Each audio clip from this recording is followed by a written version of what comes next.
Welcome again, everyone, to this ShareCafe Hidden Gems webinar. For your interest, we're going to continue these webinars right up until early December, probably December 11. And then, we've still got exceptional demand from listed companies and investors. And then we'll be back, of course, in the new year. Now, the feedback we get from CEOs is that they love the Q&A session. They love having questions asked by investors. So please ask questions by typing in the Q&A box provided. If we don't have time to answer all the questions, we'll endeavour to have the CEOs respond directly to your questions. So don't be afraid to ask questions. This event has CPD accreditation for advisors and brokers. You have to watch the whole event. Recordings of individual company webinars and the entire webinar will be sent out each Monday morning. We've also just launched a YouTube channel, so all the previous individual webinars are now on the ShareCafe YouTube channel. Okay, first up, we have Pure Profile, ASX code PPL, very small company. They're in the middle of a capital raising, so we'll see where their market cap ends up at that. This company has had a one-year return of around 47%. The company is a data and insights business supported by technology. We have with us the CEO, Martin Fritz. Martin is a senior level executive with more than 20 years experience building businesses in multicultural, multilingual, international environments. Martin, thank you for your time. Over to you. All right, thank you very much, Tim, and good morning or good afternoon, everybody. Great format, and it's really challenging to talk about a company in 10 minutes, but we'll try to do that and then have any questions. As Tim said, we are a data and analytics company. In other words, we help business decision makers and brands make more informed decisions about their consumers. We've been going 20 years, and we first ASX listed about 2015, so an established organisation, and I'll come on to that in a moment. Four main areas of our business. First area, data and insights. So the more data we can curate, the more insights we can give, the more questions we can ask consumers on behalf of brands, and the more they can understand about what's going on in the market. Second area is technology. 20 years of technology building ensures that we have a strong, robust backbone that enables people to join, to give insights, and companies to gain insights from systems. We also have a self-service platform, and this really is the future of our business. So along with many other organizations today, when you do banking, you do it through an app. If you hail a cab, you do it through Uber and your phone, maybe use salesforce.com or online trading system. We are no different in the insights world, that we enable brands, decision makers to access all of the consumers and data we have, build their own queries, ask their own questions. They don't need to ring us. They don't need to wait. They get it immediately. It's more efficient, faster. And then finally, 90% of all insights that people ask for, if I am BMW and I want to know what cars you drive when you're going to buy a new car, why do you drive Mercedes? If I am Apple and I want to understand more about phones, or I'm Medibank and I want to know about insurance, 90% of all research is so I can sell more. I can get more people to buy my products. And so we have a media arm which does insights to activation, and that delivers the audience based on what a decision maker has found out about the profile. So that's what we do. And the next slide. All right, what is brilliant about our industry at the moment is we have fantastic industry dynamics working in our favor. And really it's three main areas. Number one, the data lake, the footprint that you leave and we leave as consumers is growing. The more we use our phones, the more we use our computers to do banking, to do browsing, news, shopping, etc., the more data we create. Goldman Sachs says it's growing at 30% a year. It's worth about $274 billion per annum. And so a company like Pure Profile is needed by those organizations to help make sense of the data. First point. Second point, privacy is growing. The more we hear about our share of data, how our data is being used online, is becoming more of an issue, more of a concern. So ironically, this data that organizations are gathering is becoming more dark. Everything we do as Pure Profile is permission-based. It is allowed by individuals to gather information, to ask questions. So even more Pure Profile is needed to help not just make sense of the data, but actually to give some intelligence behind the data. And thirdly, COVID-19 is a big bonus, unfortunately, for our industry versus what's going on around the world, which is awful.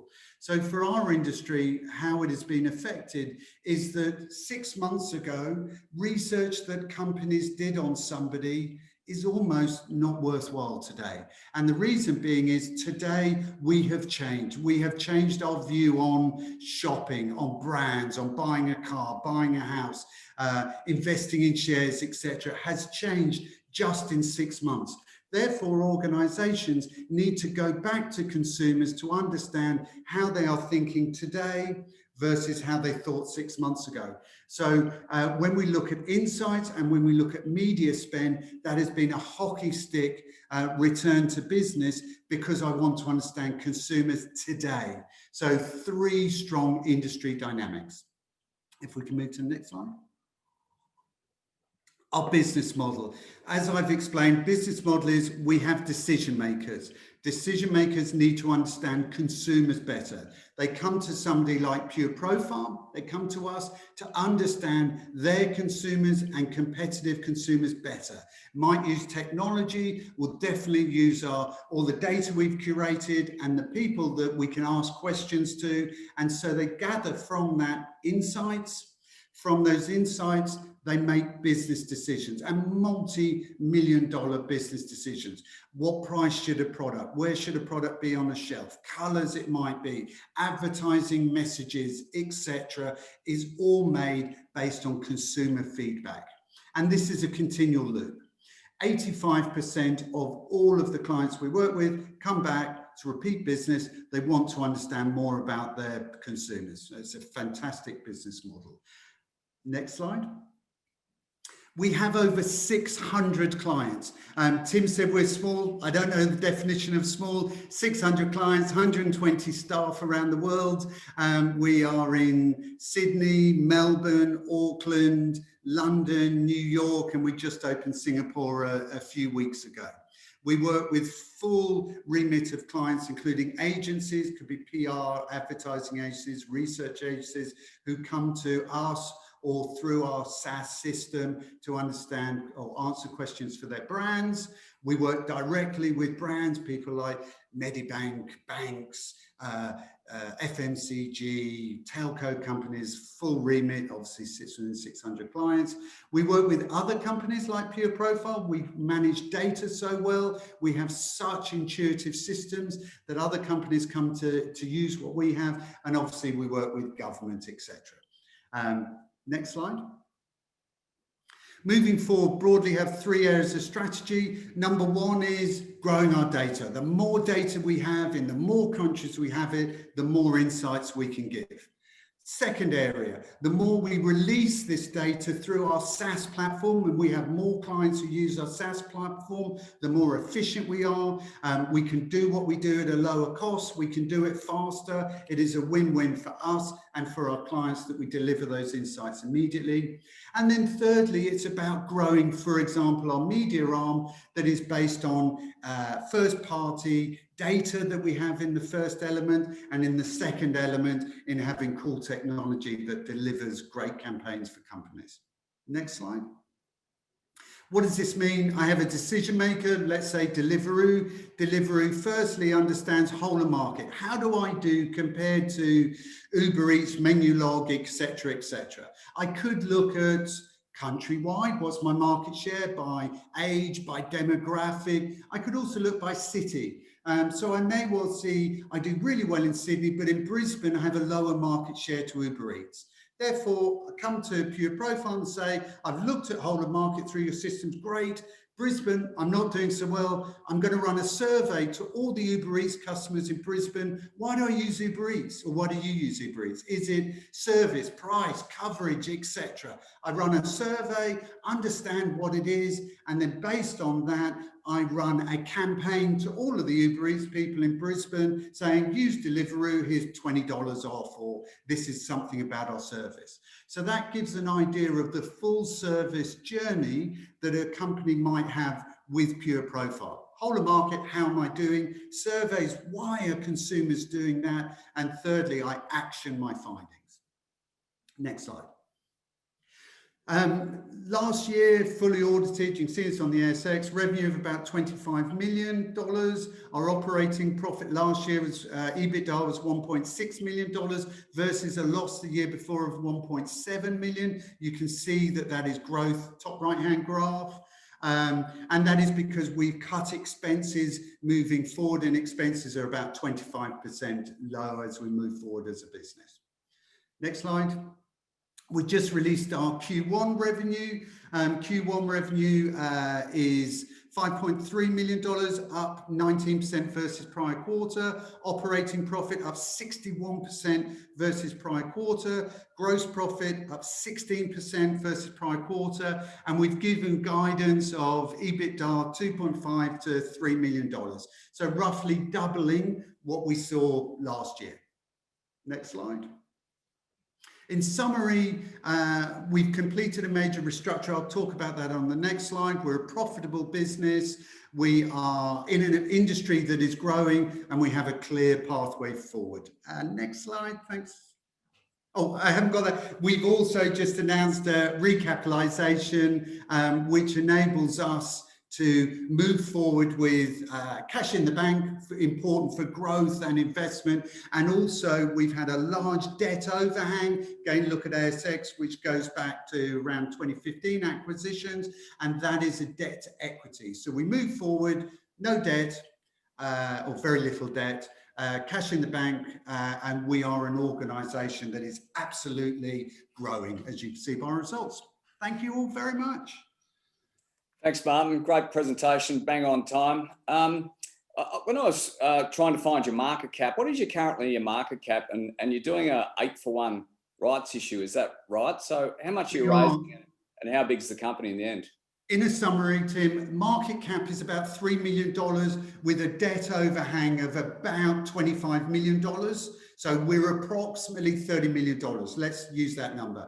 What we are actually doing with the debt to equity is swapping that. So we will end up with about $3 million of debt at 8.5%, absolutely serviceable. $3.5 million we're raising, leave us about $4 or $5 million in the bank. And so what you will see is our market cap will be approximately $25 million because we have swapped the debt to equity. So our market cap, shares are trading at about the same as the moment. Market cap should be around $25 million. No, that makes sense. Thank you. Now, the end client comes on board and, the customer comes on board and does a survey online. How do you get access to these, the end customer who receives a bonus of some sort for doing these surveys? Yeah, good question. They could come just to dashboards and query data. So I've got data from consumers around the world as well that I don't ask a question. That's the what. What do people do? And then secondly, somebody can come to us and they can run surveys. Where do we get data from? We recruit our own panelists that come to do surveys. So we recruit those in every country that we operate.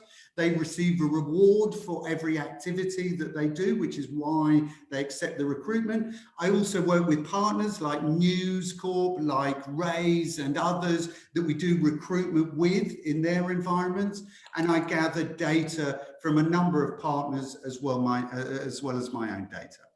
And what's the, I've got lots of questions here in regards to your competitors. So do you want to talk through that, please? Yeah, really good questions. Look, if I look at whole of market data, I've come in to understand how do I compare as Deliveroo versus everybody else. Competitors could be in the Australian market. People may know somebody like Quantium, 60% owned by Woolworths. Quantium don't have the ability of doing surveys and don't have the ability of executing a campaign. If I look at surveys, competitors could be people like Dynata, about $500 million of revenue, looking to sell at the moment for $3 billion. That's 30 times earnings. You know, we're trading at 2 to 5 times, very exciting. The others could be Lightspeed, owned by WPP. They have surveys, don't have whole of market, don't do media, and on the media arm, we could compete with anybody like Publicis, like WPP, etc. They typically do not have first-party data, surveys, or the whole of market. So we were able to offer a unique service in each area that we do. And there's a question here in regards to what is the pricing model for the brands that come on and seek access to this data? Yeah, really good question. Typically whole of market, 12-month contract, it's software as a service. So they would pay about $10,000 per month for a 12-month contract to access data. Surveys, on average, an ad hoc project is about $5,000 to $7,000. It could be one-off project, or we have people that run multi-year projects that continue. And when I look at media campaigns, on average, about $20,000, typically ad hoc campaigns, but again, people will come back and do more. $100,000 roughly per year, $5,000 per campaign, per survey, $20,000 per campaign. And a quick last question. How do you get access to those brands, given that it is a competitive market? Look, yeah, really good. 100,000, 5,000, 20,000. However, companies come to us, they are running they're making multi-million-dollar decisions.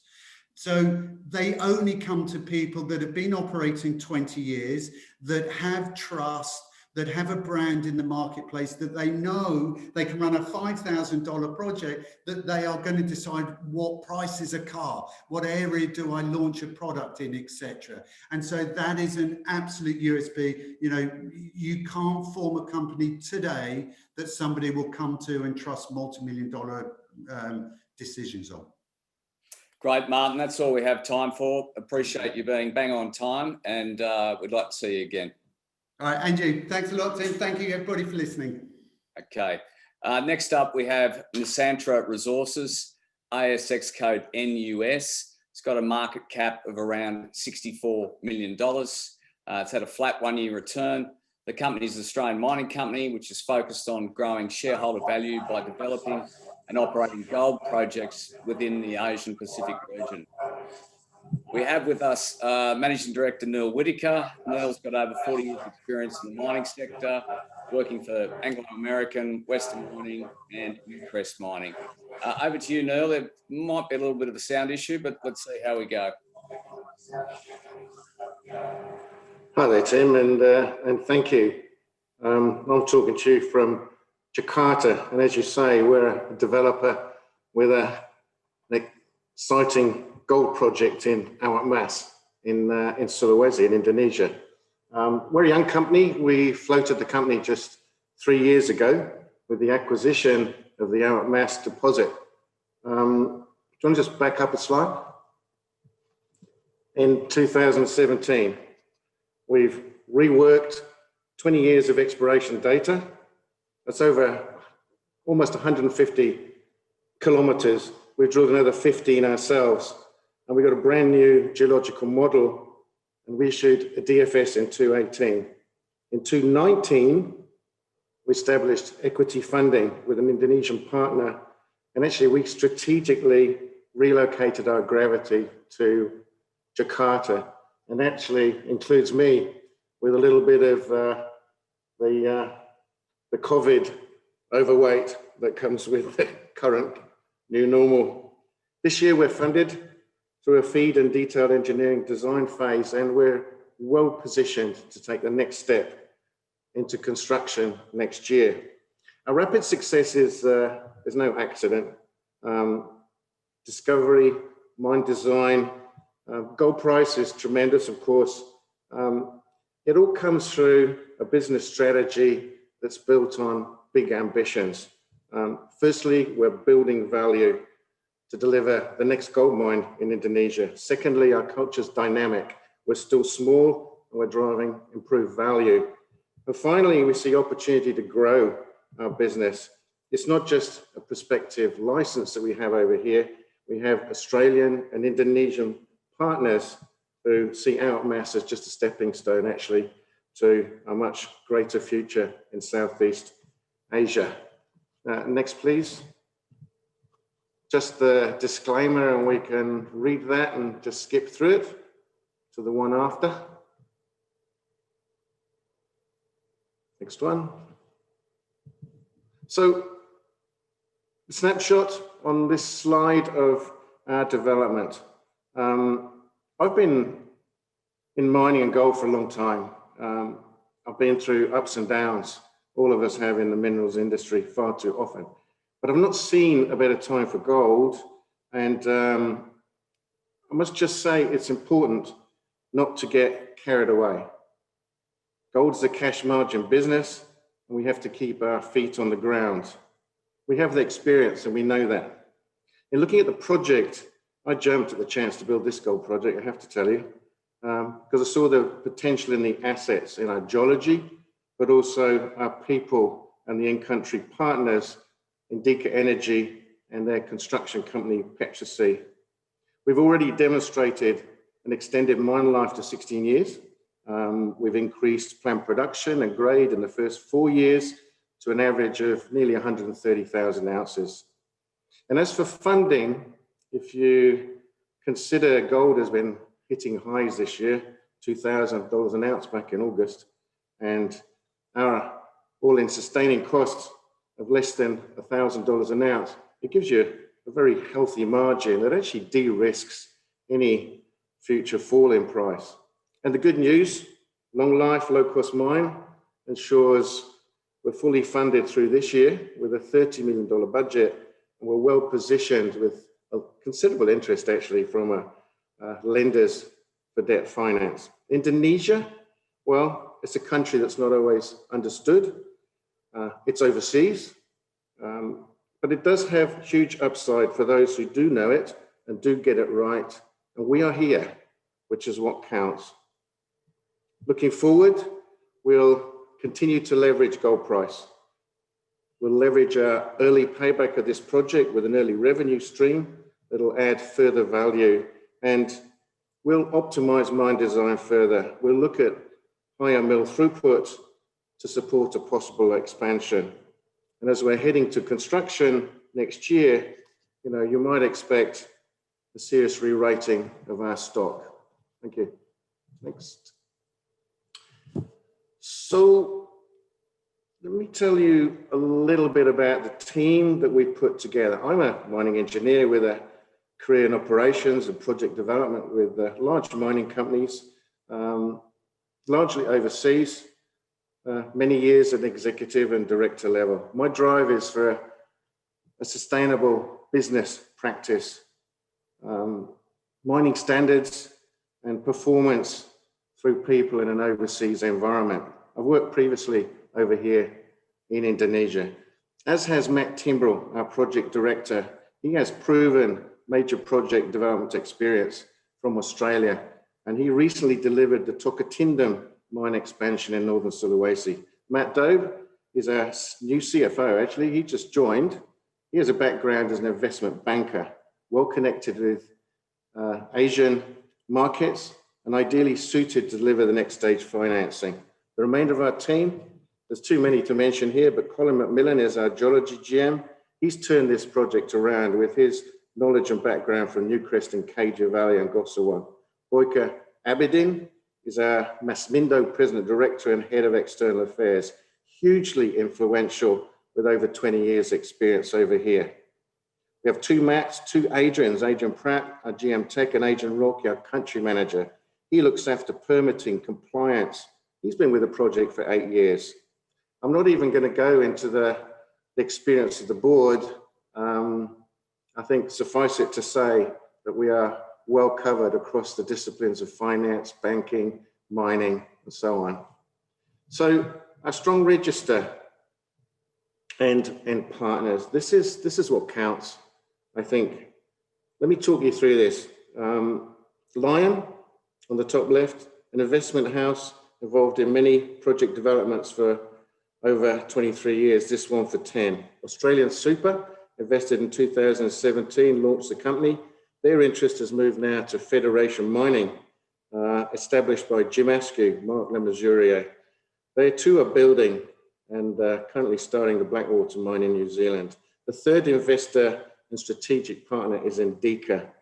They invested in 2018, they now hold 25% in the holding company of Nusantara, and they have the opportunity to build 40% investment in the Masmindo subsidiary. They come with Petrosy, their construction division, and when we get into the Q&A, you can perhaps ask me a bit about how Indica and Petrosy are going to support our success and have helped us through this pandemic.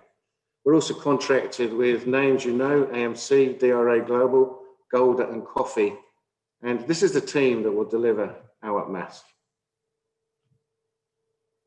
The next slide is a map of Indonesia. I think this might surprise you.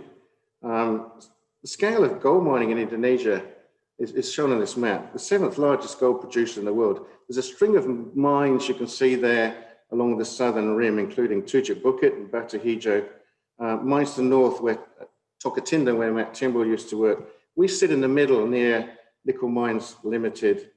And we're a similar stage in development as Agincore's Matabe mine was 10 years ago, but has since grown, expanded, and delivered great returns. It's an awesome location, cheap power on the national grid. We've got fiber optic, and it's an easy trip by air through Bali and a road to remote and sparsely populated area in the hills. Next slide, please. To the project. It's a conventional, straightforward open pit mine at Awak Mas, but it does come with a recent discovery in a small satellite at Salabullo. It's also a conventional, straightforward CIL gold circuit, 2.5 million tons per annum, 93% recovery. The location, yeah, sure, it's a challenge. It's in the tropics and in the mountains, but we have that covered with Petrosy. They've operated in these kinds of environments for over 35 years. And I actually used to work for them. I probably didn't mention that previously, and also Indica Energy. So I've got huge confidence that we have the right people to operate in this environment. Our value, driven by much more than an entry-level resource of 2.5 million ounces and a 16-year mine life with a reserve of 1.5 million. It's a low-cost, high-margin operation for the future with a manageable pre-production capital investment to cap it off. Next, please. So I'm going to jump to the economics. And I actually suggest you take a look at our website because there's a lot more detail than I can give you today. This year, we've seen an 18% increase in resources, a 34% increase in reserves. We've updated our financial model and a DFS addendum that shows an NPV over 500 million, an IRR 45%. These are great numbers, all of which deliver a payback of, well, 21 months, less than 2 years. And that really supports expansion potential and continued exploration. If you look at the prices, gold prices assumptions that we've used, $1,600 an ounce for resources, $14 for reserves, and $1,700 for these, this value calculation here. You can see we have upside opportunity with price and protection with margin. Today we're building, delivering feed, improvement and detailed design. Next slide, please.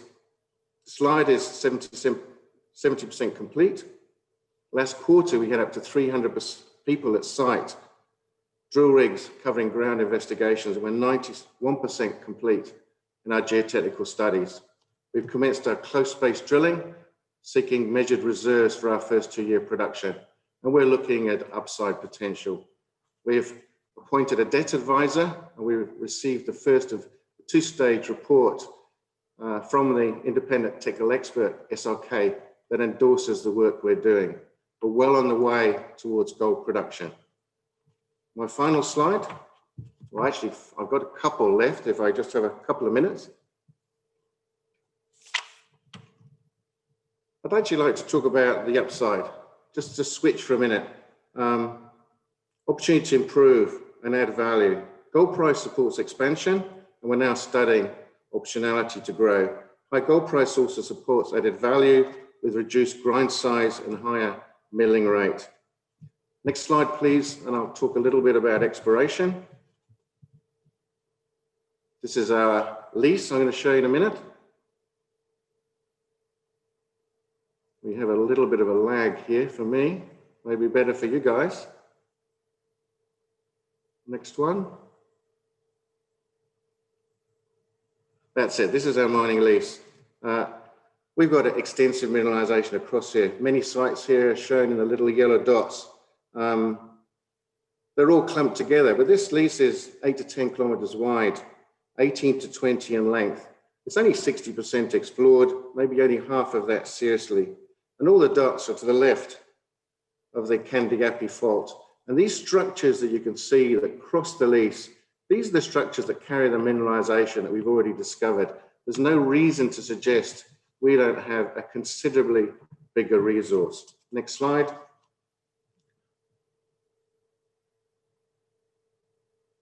Getting to the future, the success we've had in the past with geophysics is actually going to support our drill targeting. This is just a quick slide to show that on the left, we had a lot of success sighting drill holes through very cheap, economical geophysics methods. We're doing that again now, and we'll be targeting holes on the right-hand side in those circles.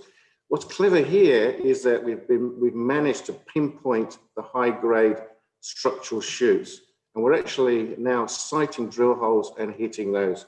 My last slide is a recap.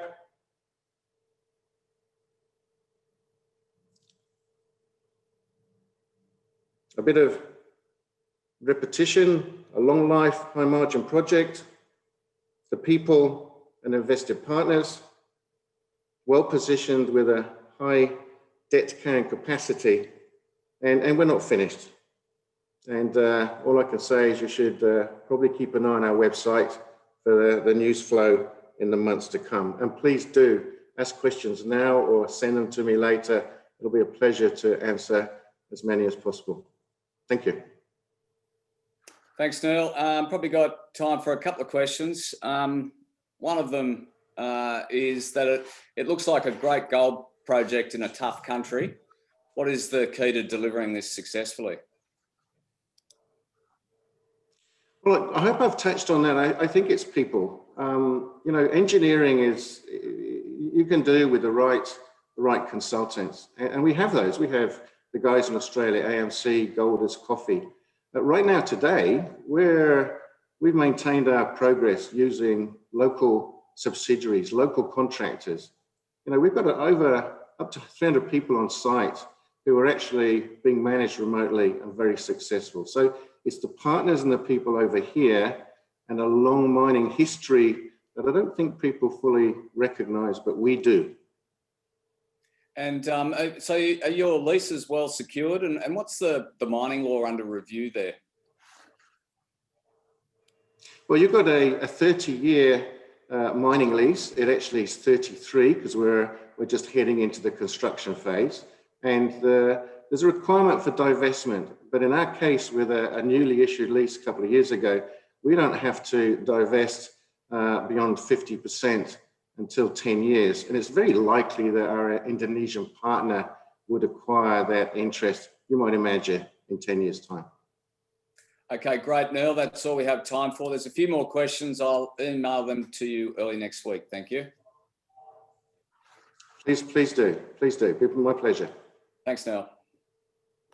Next up, we have Zebit, ASX code ZBT, market cap of around 110 million, only listed this week. There's been plenty of chat about this company. Zebit is a Californian-based e-commerce company that empowers over 120 million US credit-challenged consumers to buy what they need and pay over 6 months without interest, late fees or penalties, or without a credit score. It was founded in 2015 and operates in 50 states across the US. We have with us the CEO and co-founder, Mark Schneider. Mark, over to you. Thanks for your time, mate. Yeah, I really appreciate being invited to this. If we can go to slide 38. And just hats off to Shaw and Partners for taking us public 3 days ago, raising $35 million of capital to really fund the growth of the business, as well as we just put out our Q3 trading update. And the first time since our inception, we actually drove EBITDA profitability for Q3. So look, I'm going to spend a little bit of time here giving you an overview of the problem, how we're addressing it, and the uniqueness of our business model. But I'm happy to answer, any questions. So let me take a step back. Look, there's a huge structural problem here in the United States that a lot of you may or may not be familiar with. We have over 120 million credit challenged consumers, which is about 47% of the entire adult population in the US, that are fundamentally shut out of mainstream credit. They don't get a credit card with open to buy at 0 to 18% interest. They don't qualify for the latest buy now, pay later alternatives through Afterpay, Affirm, Sezzle, QuadPay, Klarna, all the rest of it. They're typically relegated to 3 basic industries to finance product. And it's been the same way for 30 years, where you have a massive population in the US that is really trapped by a cycle of debt.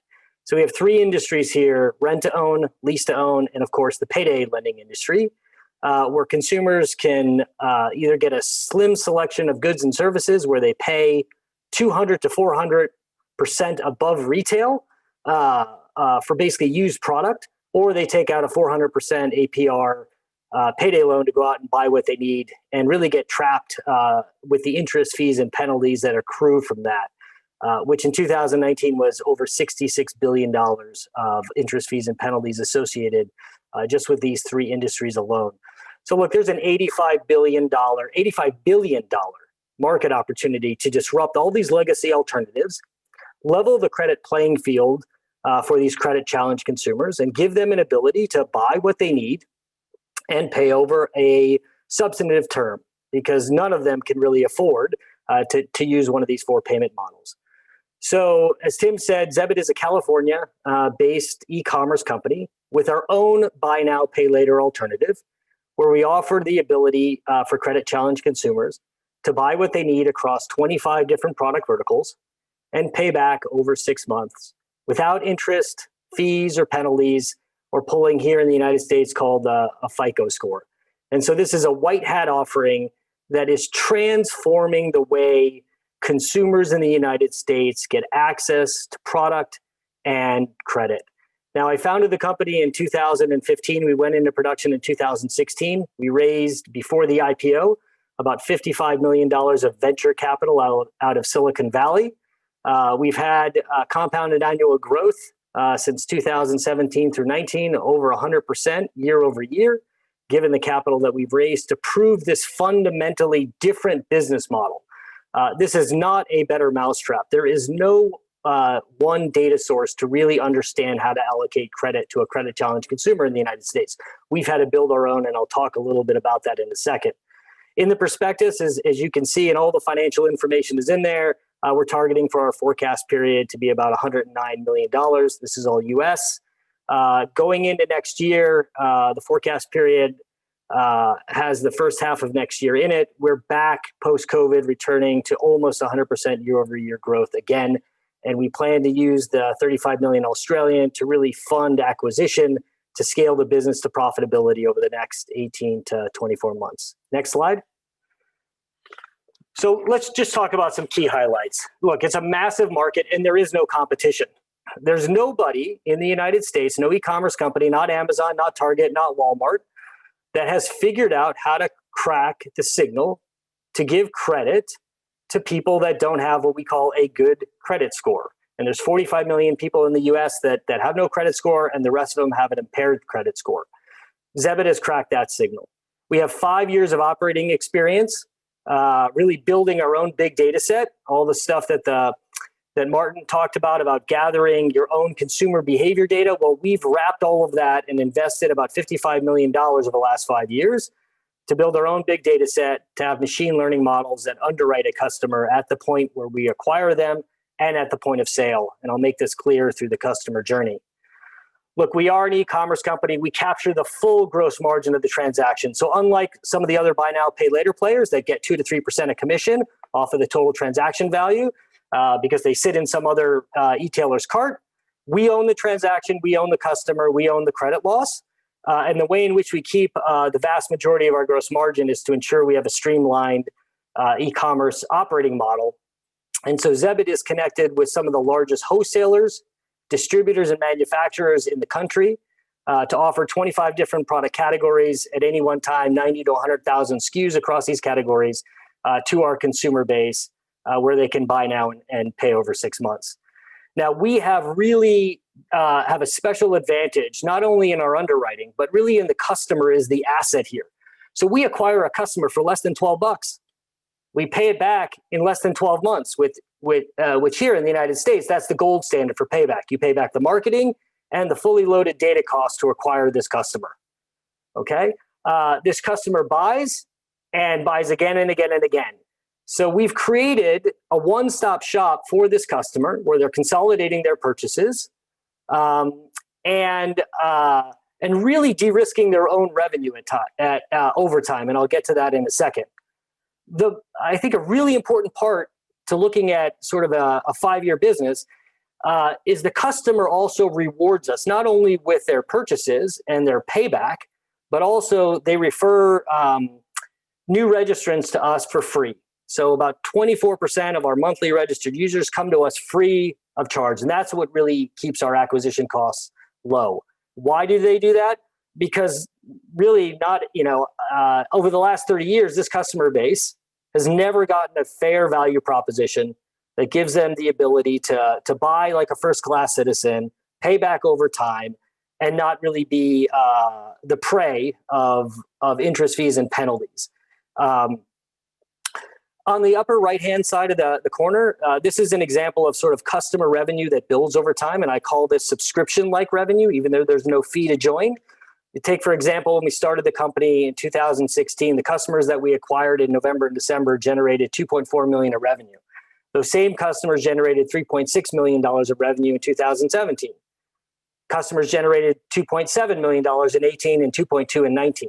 It's not that all the customers remained in the cadre, because we had good attrition, obviously we had some credit losses, but because these customers have bought and shop responsibly and pay back on time every time, they're actually growing their lines and they're contributing to a material part of the revenue year after year.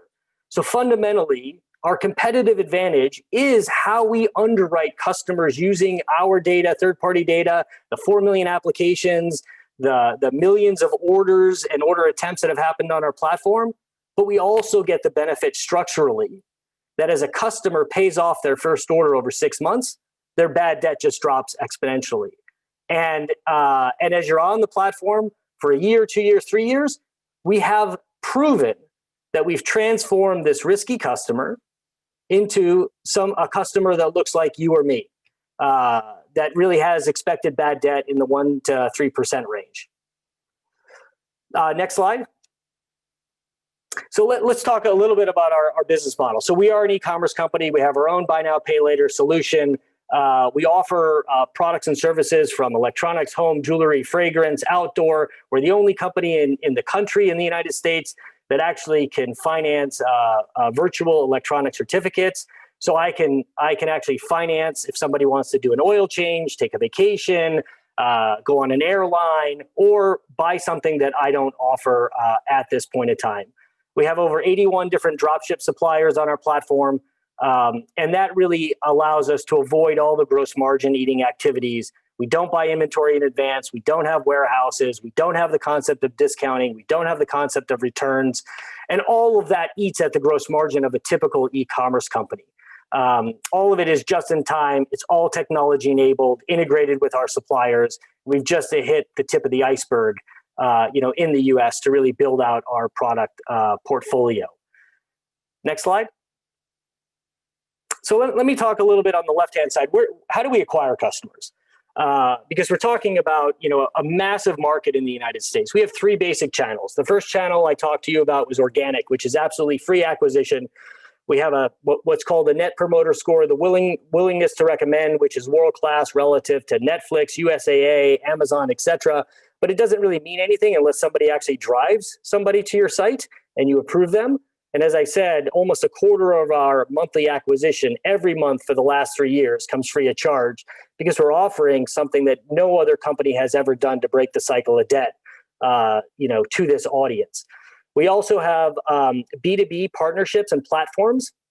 So we're integrated with the largest benefit platforms in the United States. A benefit platform is a platform that would offer payroll and HR, and healthcare, et cetera, to a small and medium-sized business all the way up to Walmart, Amazon, Citibank, and Wells Fargo. And so we're integrated to some of the largest benefit platforms. They have buy now, pay later that's carved out on the site with our product feeds. And if one of their employees clicks and comes to our site, we pay them a fixed dollar fee. So I don't pay for traffic. I only pay if I decide to cherry pick, if I decide to underwrite that customer and give them access to the Zebit market. On the B2C front, we also do direct-to-consumer marketing, Facebook, Taboola, Twitter, paid search, etc. Customers come through, everything's done online. You can register in about 90 seconds to 2 minutes. We have machine learning models in their third generation, looking at everything at the point of registration. Are you who you say you are? 1 out of every 2 people in the United States, their credentials have been breached. So you have to be very good at identifying, are you the person that is applying? We assess their identity, their employment, their income. Can they afford what we're about to give them? And then we have another model that allocates store credit so they can shop in our market. Now, our market is absolutely closed. You can't get in unless you're registered, okay, and unless you're approved. And this is where I think we're the only company in the world that does real-time underwriting at the point of sale for a credit-challenged consumer. And this has been my experience for the last 10 years in fintech and the last 15 years in e-commerce. So as you're going through our site, we're collecting all of that consumer behavior and modeling it for the incremental order risk to basically decide, do I ship that order or not? And there's differential risk for a new customer that's been on the platform but haven't paid off an order, but might have ordered multiple times, or a customer that's been with us for 4 years, but might show a little bit of instability in their latest payment cycle. The models are segmented to look at differential risk in order to approve an order or not. If the models approve it, it's a very similar e-commerce transaction. The order gets shipped, it gets dropped to our supplier, the supplier ships it out, that's their obligation.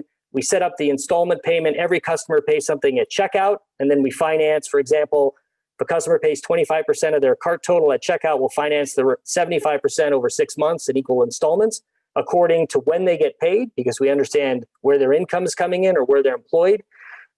If somebody does not pay us, the system automatically turns them off. And if they cure, they get their line back so they can shop. So there are no penalties, there are no late fees. We don't make any money from interest or asking people to defer their payment, which is becoming another popular mechanism again. But we don't do any of that. Next slide. So one of the other things about, and this is a lot to digest, and we could talk for hours about this, but one of the other things to really talk about our business is we financially engineered the cash flows of this business to be extremely efficient, okay? And so we're not just using equity capital to fund all these orders, but we actually have a debt facility in the middle where we have a 90% advance rate off of COGS.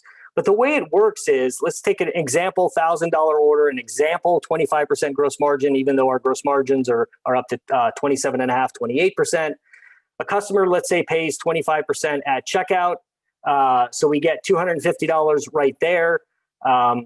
We have terms with every single one of our suppliers. So the average term, we don't pay our suppliers for 30 to 40 days. So we're basically arbitraging the down payment at checkout with the supplier terms.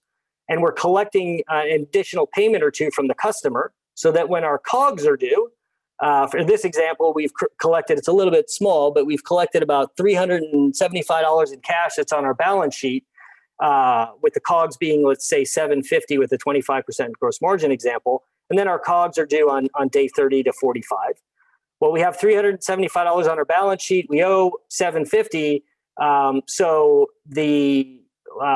the debt facility comes in and funds 90% of that 375.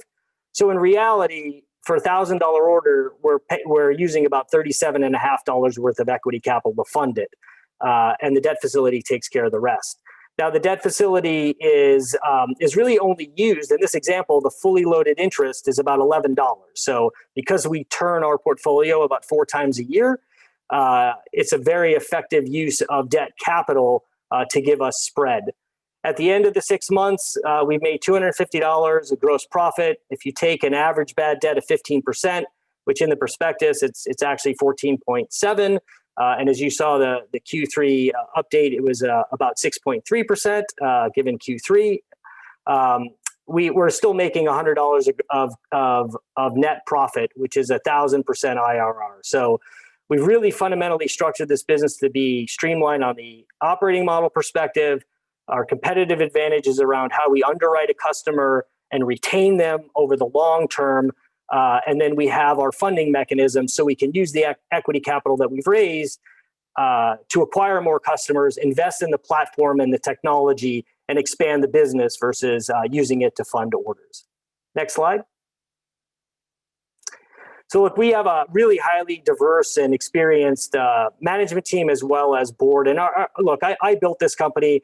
I've been an operator for 30 years. This is probably the most important thing I've done. And I used to be the chief operating officer at Zulily, which went public for like $6 billion on the New York Stock Exchange. I've been with Provide Commerce that went, public, et cetera. But here we're fundamentally mission focused. We're changing people's lives as well as building a huge business. And we really have a diverse employee base as well as a very experienced management team. From Australia, we have Sylvia Falsone that brings years of experience in finance and audit. We have our chairman, Jim Foy. I have the former CEO of FICO and actually one of the founders of FICO, the credit score in the United States, Larry Rosenberger, on my board, as well as the former deputy counsel of Google and the former president of PayPal. So we've assembled a really strong team to deliver what everybody called was an impossible mission, an impossible operating model, which is really to transform a credit challenge customer into one that actually pays you back on time every time. Next slide. This was really just out of the prospectus, and we talked a little bit about this. Again, the growth capital is going to be used to expand the business. The aspiration of management is over the next 18 to 24 months, and by 2022 to make this business profitable for full year and generating cash. We have an enormous opportunity for growth in the United States just to scale the core business.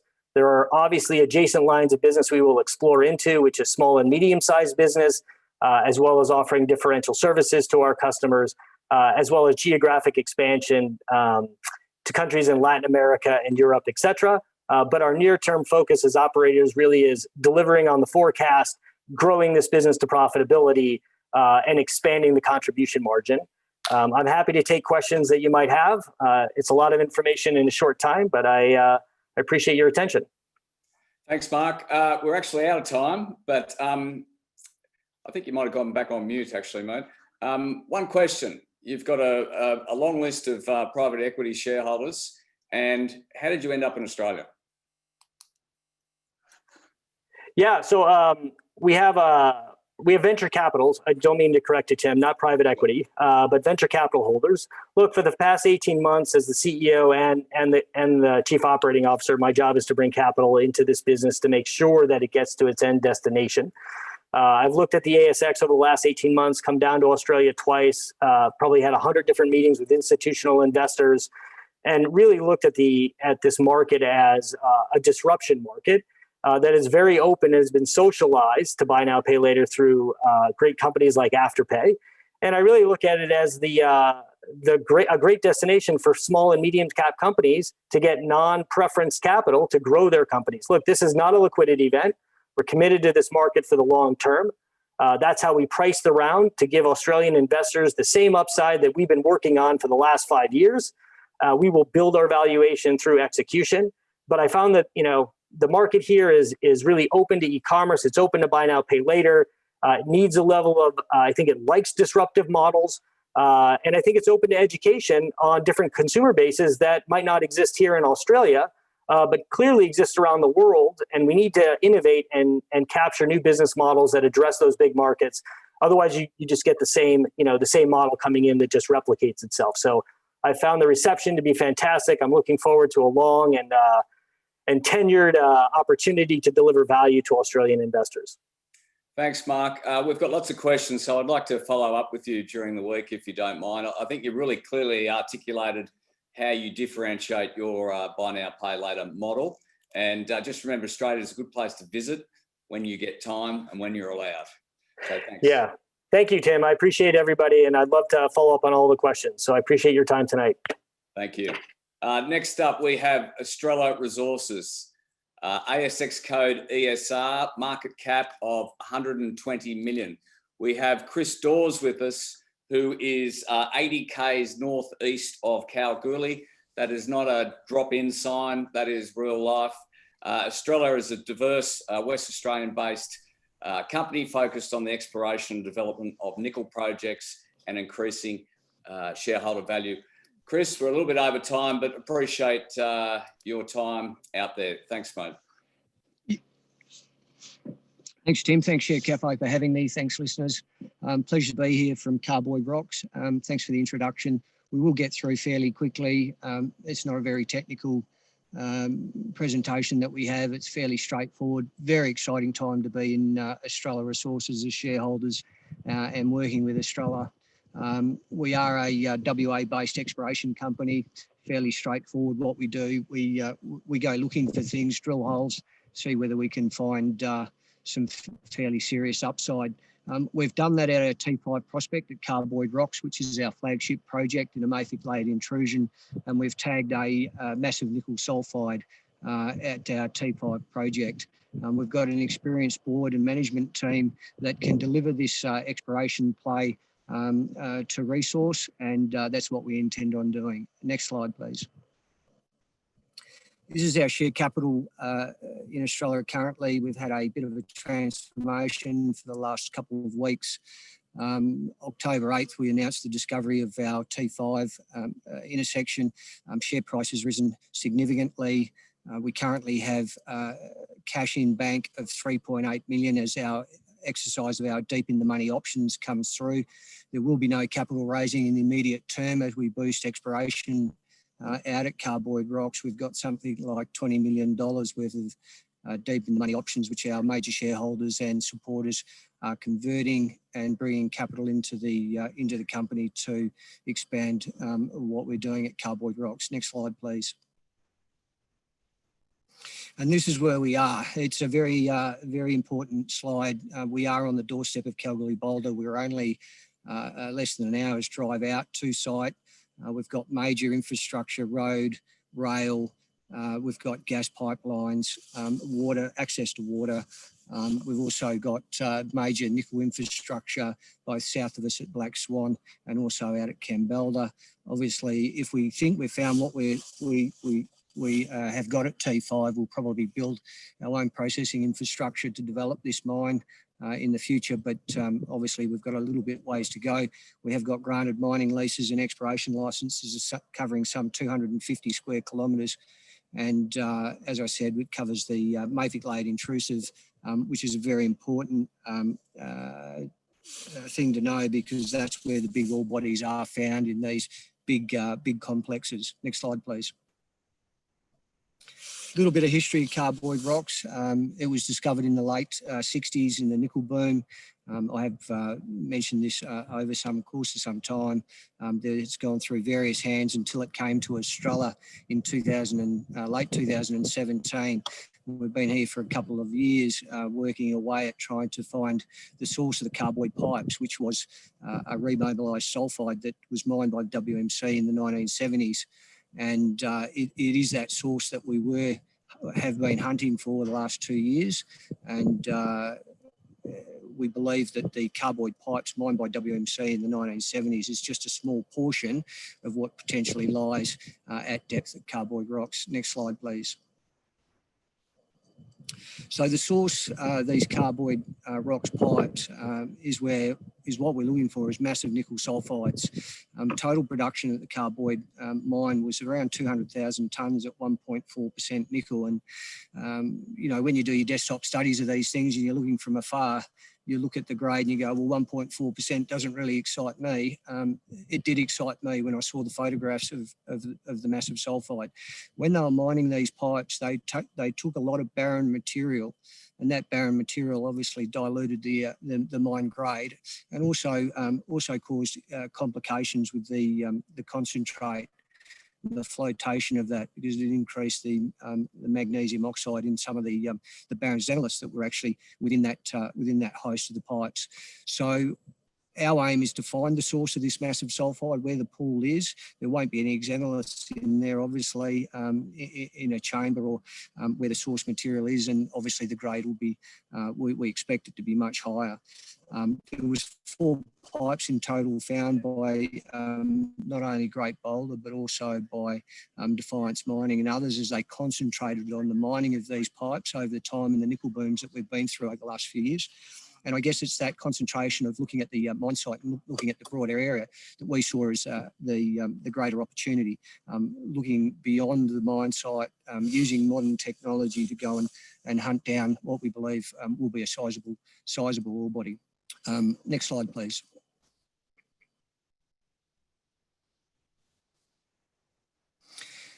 As I mentioned, the carboid rocks areas, the carboid layered mafic intrusion, the CLBC, and it's those types of ore bodies that those types of intrusives that hold fairly large nickel sulfide ore bodies. And we've seen that in the Fraser Range with the complex at Nova Bollinger, the Eye, and Legend Mining's Mawson's project in Fraser Range, but also more recent times at Chalice's Julimar project northeast of Perth, and obviously the well-known Savannah North project of Panoramic, recently discovered up in the Pilbara. They're all mafic-layered intrusives, and they are fairly large, and the magmatic bodies and the sulfide bodies that lie within them are difficult to find, but modern technology and modern geophysics has enabled us to more cost-effectively come and explore these particular projects, and that's why we're seeing these discoveries of recent times, and certainly it's why we've had so much success at Carboid Rocks. Next slide, please. We've done some geophysical work, but we've also done geochemical work at the beginning of the year. Once we started to see a fair bit of interesting anomalism to the north of the mine area, we started to concentrate. We moved from the south and we came up to the north. We did some geochemical surveying, and we came up with some fairly interesting copper nickel anomalies.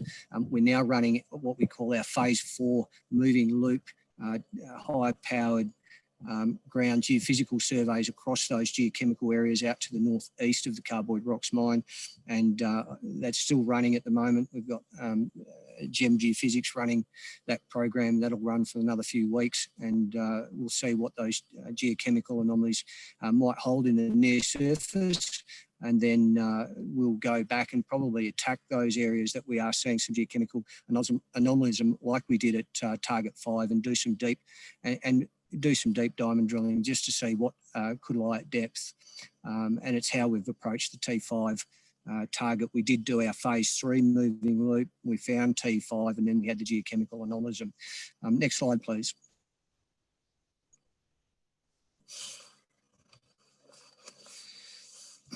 So that occurred in 2018-19 that we did do that moving loop geophysical survey of T5, and then we followed that up with some RC drilling, and then we've now come back and targeted it with some fairly deep stratigraphic holes to get an idea of where the contact of this intrusive is, and that's where the mineralisation will be sitting on the contact, potentially at depth. And we've drilled 3 deep diamond drill holes to 600 metres, and we've surveyed those holes with downhole geophysical tools, which you can see beyond the reach of the hole. We're getting a very good indication of what's happening at depth, and it's giving us more encouragement to expand the drill program. Next slide, please. So the initial excitement for us was our RC hole in early 2019. We got a intersection of 4 metres at 1.6% nickel and a little bit of copper in a matrix sulphide zone. It was reasonably high grade, and that gave us the encouragement to step out and go deeper with the particular drilling program that we had over the last few weeks. Hence, when we discovered the deep mineralisation on our southern hole from T5, 300 metres to the south of this particular intersection from CBP 042. We stepped out 300 metres so we could use downhole geophysics just to give us an idea of what may have been sitting there, but we actually hit massive nickel sulphide on the contact, which was just an outstanding result. If I can have the next slide, please. So we did do deep drill holes, deep testing. We did come underneath the RC zone, the 1.6% nickel over 4 metres, and we did get some more mineralisation at a lower depth on hole 28, and we followed that up with another deep hole, deep 29 on the same section. That hole actually didn't reach contact, and it actually steepened up, went from 75 degrees and steepened up, went down the contact zone, and the contact obviously didn't get penetrated. We've done downhole, and we've got some anomalism on that hole, and we will be coming back in the next few weeks. There's a drill rig moving out onto the same section of hole 29, but we're going to be drilling this particular section from east to west and come from the intrusion back out. Hole 29 is actually drilled west to east and missed the contact, so we won't miss the contact this time. We will hit it at depth with a drill rig starting, I believe, early next week, Monday, Tuesday, and we will test this particular section. Next slide, please. So what we did after 29, we did move south. We drilled hole 30. 30 was the hole we announced on October 8th, which has caused quite considerable excitement between I guess the investment community, but also within our internal camp. It was a significant massive sulphide intersection of 2.9 metres of nickel and copper. We have PXRF that. We do believe that will hold considerable nickel mineralisation. These mafic layered intrusions typically globally average about 2 to 2.5% nickel, and if we get anywhere near 2.5% nickel or above, that'd be extremely exciting for us in a massive sulphide zone that's completely open, both for 300 metres back to the section on hole 29, which we're then going to come back and target in the next round of drilling. Can I have the next slide, please? So that is a section that you can see there of hole 30. We've come in at below an old great boulder hole that was drilled in the 70s. We hit the contact at about 400 metres depth. We've done downhole geophysical surveys of that. It's absolutely worked a treat. It's completely lit up. It's unconstrained conductor in every direction that we've got, both north, south, up dip and at depth, and hence that's why we now have expanded our drill program, and we're going to come back and attack that very, very shortly. Next slide, please. So work program ahead. We've got 2 rigs coming out within the week. We're going to drill 5,000 metres in and around hole 30, targeting it both above and below, north and south, on a 40 by 40 metre pattern. Those holes will be surveyed, and we'll just keep following our nose. If we've hit the best intersection in hole 30, that would be a 1 trillion to 1 chance. We believe that we'll only get better results from here. To have a stratigraphic hole drilled 400 metres and hit contact and hit massive sulphide in your first hole is unreasonable to think. We're very excited with what the geophysics has told us, and hence the immediate expansion of the drill program. We're increasing, obviously, the camp, as you know, and I've said in the past, we have got our foot to the floor now. We're increasing our capacity within the site, hence why I'm able to actually come here live. I'm sitting at Cardboard Rocks with the old Cardboard Rocks winder shed in the background. We've got communications set up, we've got new roads being put in or upgraded and camp upgraded, so we can actually accommodate a great deal more personnel as we target this, what we believe is an elephant. Next slide, please. So that's what we are. It's a pretty simple proposition. We're here, we've got money, we're drilling holes, we've made a discovery. It's only very, very early days. It's been 2 weeks and it's been exciting to date, but you haven't seen anything yet. All I can say for our shareholders is please strap yourself in, don't go anywhere. It's going to get really, really, really exciting from here. Thanks, Tim. Pleasure to be here. Thanks very much.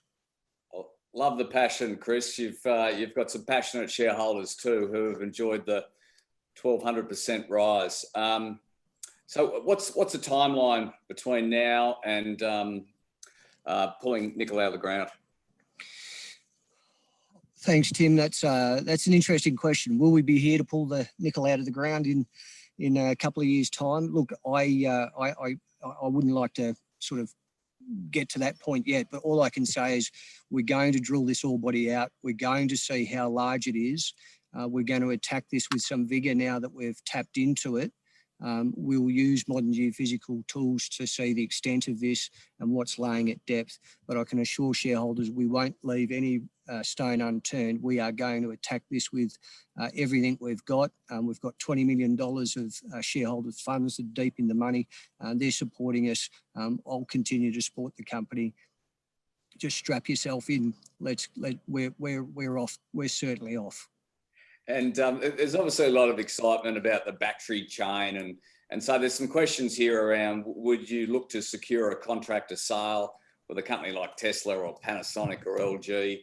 You know, given that Tesla's spoken about in their earnings call, you know, they're looking for a large supplier of nickel over the long term. Yeah, Tim, look, that's an interesting question. Look, Tesla are obviously hunting for supply. They've told miners to go out and mine more nickel. The thematic of EV batteries is enormous. I've said in the past that, you know, we are on the verge of the boom. If we're not on it now, it's just around the corner. You don't have the likes of BHP expanding their nickel division that was once up for sale a few years ago. They've put in nickel sulfate plants and already doubled the size of that before they've even built it. Tesla and others. Tesla's just one of many that are going to be hunting for this product. We look to have found quite a interesting discovery that could have some size, could be of interest of Tesla if it's got grade. Grade's going to be key, obviously. Assays are in and they've been expedited. I can say with some reasonable confidence we'll probably see assays next week. That will be exciting because I know there's a lot of people sitting on the sidelines waiting for those assays. If they come in, it's going to be very, very exciting from there because that shows us that we've got grade. And we've already determined with the geophysics, we've got size. And looking back at the mine, I mean, it was a 40,000 plus nickel sulfide body remobilised.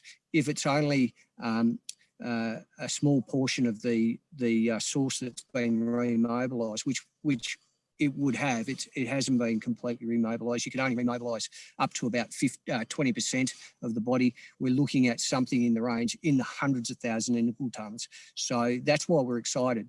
This sort of ore body and this type of deposit and geological environment is going to deliver a very big ore body for our shareholders, and it's extremely exciting. Thanks so much, Chris. That's all we got time for. It's great to hear a passionate and excited CEO out in the ground in Kalgoorlie. So have a good weekend. We've got some follow-up questions. I might touch base with you next week on that, if we may.